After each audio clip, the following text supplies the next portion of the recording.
que eu vou ler está em Lucas, capítulo 7, versículo 9.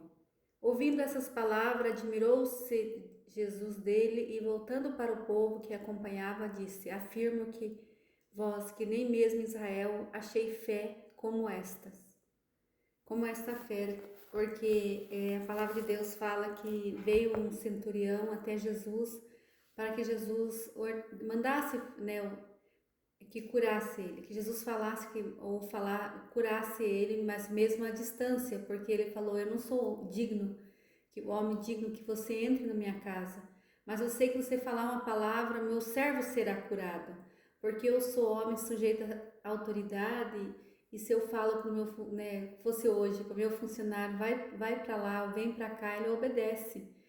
E ali Jesus se admirou da fé dele. Trazendo para a nossa vida hoje, como que está a nossa fé?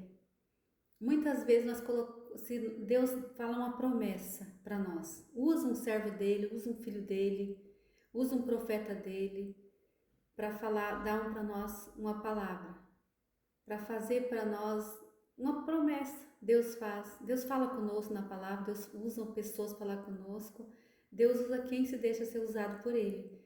Só que o tempo vai passando meses, anos, e a gente vai esquecendo a promessa. Às vezes vem uma palavra negativa, uma palavra ao contrário, e nós acabamos acreditando na palavra ao contrário. Que tamanho é a nossa fé? A nossa fé é de se admirar, a nossa fé está tão pequena assim, que nós achamos que nós queremos que aconteça tudo rápido, se muitas vezes tudo que nós vamos alcançar e viver precisa do processo, não porque Deus precisa desse processo, mas nós precisamos do processo, um processo de cura, um processo de libertação, um processo, eu falo assim, Deus tem um propósito na vida de um casal, eles precisam passar pelo processo de cura, o processo de confiança no outro, o amadurecimento daquele relacionamento em Deus, a busca dos dois em Deus.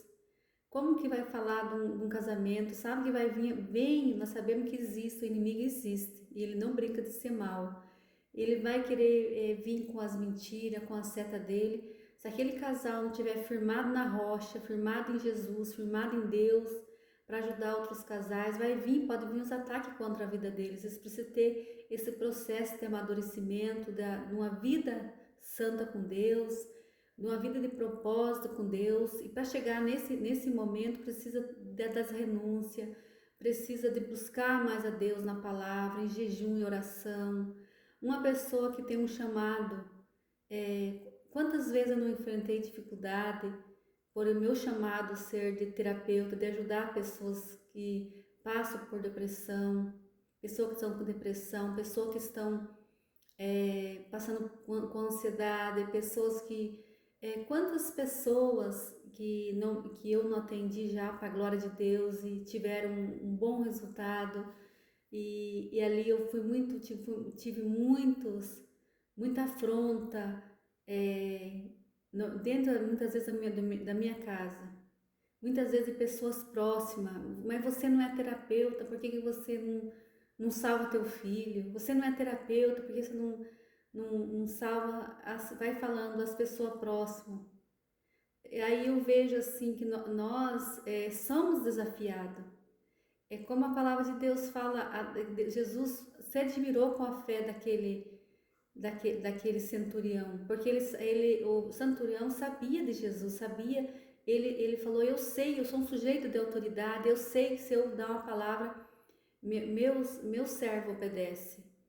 E falou para Jesus falasse, desse uma palavra de cura para o servo dele, ele seria curado. E muitas vezes nós olhamos para o lado do negativo, nós olhamos às vezes a pessoa fala muito sobre obra de feitiço, outros falam, minha família é maldição hereditária, a minha família teve essa doença, estou sujeita a ter. Eu brinco assim, brinco sério, né? A minha genética é de Cristo. Eu falo assim, depois que eu aceitei Jesus, a minha vida de Jesus, não é eu mais que vivo, quem vive é Ele em mim. Que eu venha viver a palavra de Deus. Eu tomei posse da palavra de Deus, que Jesus levou sobre si toda a sua enfermidade e sofrimento, pelas suas pisaduras somos sarados. Eu sempre falo para Deus sobre essa palavra para a minha vida, que nós venha viver, que nós venha ter um tempo de qualidade, nós estar estudando mais a palavra. Quando eu falo nós, estou falando nós mesmos, mas eu sou carente, dependente de Deus.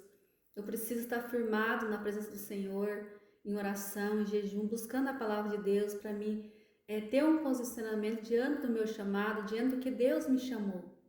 Não é fácil, nós somos afrontados, pessoas próximas de nós que deveriam apoiar muitas vezes, vêm com a palavra falar negativa para diminuir nós muitas vezes, ou para falar, colocar dúvida no que Deus falou. Nós precisamos buscar a Deus todo o nosso coração, crer que Deus é poderoso, Deus é maior que o inimigo, Deus é maior que as pessoas falam, Deus é maior que aquela doença que você está buscando cura, Deus é maior que teu filho que está nos vícios, Deus é maior do que teu esposo que está nos vícios, Deus é maior que o teu esposo que é na igreja. Quantas irmãs não buscam às vezes ali, estão em oração para o esposo e para a presença do Senhor, muitas vezes estão buscando sozinho, e os anos vai passando e as pessoas vão falando, larga, ou não tem mais jeito. Tem jeito sim, para Deus nada é impossível. Tudo que está passando hoje, Deus é maior. Senhor, me ajuda, aumenta a minha fé no Senhor, me mostra, Senhor, já estou no caminho certo. Tudo que você falar com Deus, Deus vai te ouvir. Que nós venha ter essa fé do centurião, que nós venha crer que basta uma palavra do Senhor. O Senhor, como a palavra de Deus fala, né? O nosso tempo não é o tempo de Deus. Para nós, às vezes, já faz 7 anos, 8 anos que estou esperando em Deus e não aconteceu. Mas Deus pode, em um minuto, amanhã, nós podemos viver nosso milagre. E quando nós estiver vivendo, nós não vamos nem lembrar mais do processo. Hoje eu estou vivendo muitas coisas que eu quando eu estava no deserto, para mim estava muito distante. Eu estou vivendo hoje que Deus falou para mim há anos atrás. Eu sei que tem muitas promessas de Deus para se cumprir na minha vida, mas eu tenho lembrado, quando eu estou às vezes conversando com algumas irmãs, eu fico lembrando do que Deus já fez na minha vida, da linda transformação. Hoje eu estava falando com a colega de trabalho e eu falei para ela assim, eu sou muito grata a Deus, eu brinquei, hoje eu tenho a mentalidade milionária, eu brinquei, porque milionário não é só o dinheiro, é muito, muito mais do que isso. Eu falei assim para ela, porque eu passei pela escassez. Eu lembrei falando para ela, quando eu era criança, a mãe cobria nós com roupa, para ver se o frio passava, porque era muito frio e a casa não era fechada, tinha os frestos da parede entre uma madeira e a outra, e o vento era muito forte, o frio era muito. Muitas vezes, nós era criança, meu pai levantava de madrugada, fazia um fogo dentro da casa. A gente morava na casinha de chão para aquecer nós, porque o frio era muito grande. E hoje falar que hoje eu tenho uma boa cama para dormir, uma boa coberta, eu sou muito grata a Deus que Deus fez a minha vida. Eu tô falando da minha vida, mas entrando na palavra de Deus, Deus deu para nós, sobre fé. Que nós venha ter fé, porque hoje o que nós estamos vivendo hoje, amanhã vai ser um testemunho para ajudar outras pessoas. Amanhã as pessoas vão olhar para você e vão falar como que Deus fez na vida dessa irmã, desse irmão, Deus é com ele. E se Deus falava comigo no momento mais difícil da minha vida, Deus falava, eu sou com você, eu vou fazer na tua vida para mostrar que eu sou com você. Então confie no Deus que falou com você. Confie no Deus que fez a promessa. Que o Senhor venha surpreender com a tua fé hoje, como Jesus se surpreendeu. Admirou a fé do centurião, que Deus venha olhar para nós e falar, como minha filha, meu filho tem fé. E que o Senhor venha alcançar o que você tem pedido, que você tem orado, que o Senhor venha abençoar você com esse pedido de oração teu, que você tem tanto tempo pedido, Deus está ouvindo tua oração.